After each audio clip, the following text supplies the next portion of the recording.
और इंडिया गठबंधन की सरकार बनी। पिछली बार भी आप चुनाव लड़ चुके थे, कब अनुभव इस बार आपको फिर से साथी बनाया गया? देखिए, हम लोग लोकतांत्रिक व्यवस्थाओं में विश्वास करते हैं।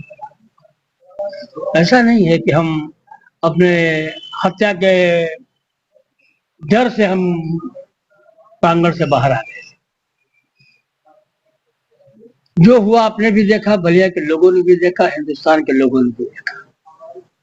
हम तो आपके जीते हुए प्रत्याशी थे, लेकिन इस हिंदुस्तान में जो संस्थाएं होती थी, जैसे आयोग, चुनाव आयोग की बात कर रहे हैं, ये निष्पक्ष हुआ करते थे।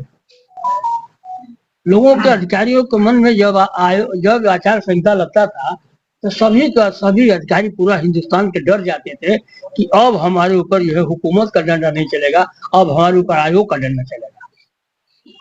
चुनाव जो है आयोग के देख रेख में, लेकिन भारतीय जनता पार्टी की सरकार थी, उसमें भी भारतीय जनता पार्टी सरकार के लोग यहाँ का कट्टर दबाव में आ गया और उसने हमारे रिजल्ट को बदलवाने का काम किया। मैंने स्वीकार कर लिया अपने हार को, इसलिए कि हम उस व्यवस्था को अपमानित नहीं करना चाहते थे। लोकतांत्रिक प्रणाली जो हमारी है, उसमें हम आयोग को जो है चुनौती नहीं देना चाहते थे, इसलिए कि आयोग का जो है विश्वास जनता में कम हो जाएगा।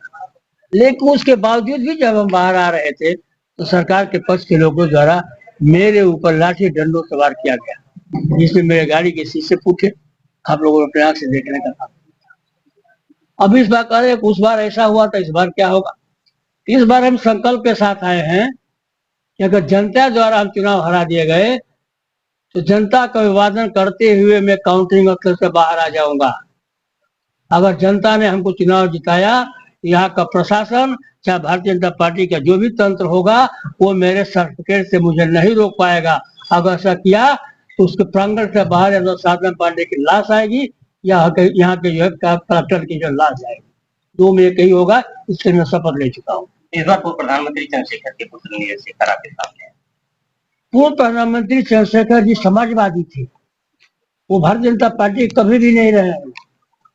आपको याद होगा कि जब भारतीय जनता पार्टी के सवाल पर अटल बिहारी वाजपेयी की सरकार के बहुमत साबित करने का सवाल था, तो समाजवादी प्रधानमंत्री आदि चंद्रशेखर जी ने उस सरकार को गिराने का, जब तक वो समाजवादी विचारों के रहे हैं, तब तक हमारे नेता उनको समर्थन देने का काम किया और आजीवन समर्थन दिया।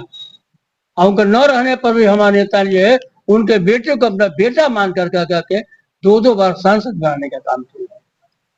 अब वो भारतीय जनता पार्टी से लड़ रहे हैं, वो समाजवादी पार्टी से नहीं लड़ रहे। अब उनका कुछ भी नहीं बचा है। भारतीय जनता पार्टी का जो होगा उनको मिलेगा। भारतीय जनता पार्टी के लोग जो है उनको चाहते होंगे तो उनको वोट देने का काम करेंगे। देखिए, अब विकास की बात मैं सुन रहा हूँ बहुत दिनों से कि बलिया का विकास बहुत हो गया है। अगर बलिया के विकास हुआ होता तो 2017 से पहले समाजवादी पार्टी की सरकार थी, और समाजवादी पार्टी की सरकार में देश के जो है समाजवादी प्रधानमंत्री श्री चंद्रशेखर जी के नाम पर विश्वविद्यालय बलिया को दिया गया। तो श्री चंद्रशेखर जी के नाम पर स्पोर्ट्स कॉलेज बलिया को दिया गया। हमारी सरकार में जो घाघरा नदी पर 2 बड़े पुल दिए गए, हमारी सरकार में जो गंगा नदी पर 2 बड़े पुल दिए गए। उन 2019 तक आदरणीय नीरज शेखर जी समाजवादी पार्टी के सांसद थे, और 2019 से लेकर के 2024 तक वो अभी भारतीय जनता पार्टी के राज्यसभा सदस्य हैं। उनकी प्रदेश में भी सरकार है और केंद्र में भी सरकार है। अब वो क्या चाहते हैं और कौन सी ताकत चाहते हैं कि बलिया का विकास करने की बात कर रहे हैं? उनके बस का जो है न बलिया है और न बलिया का विकास है और न राजनीति है।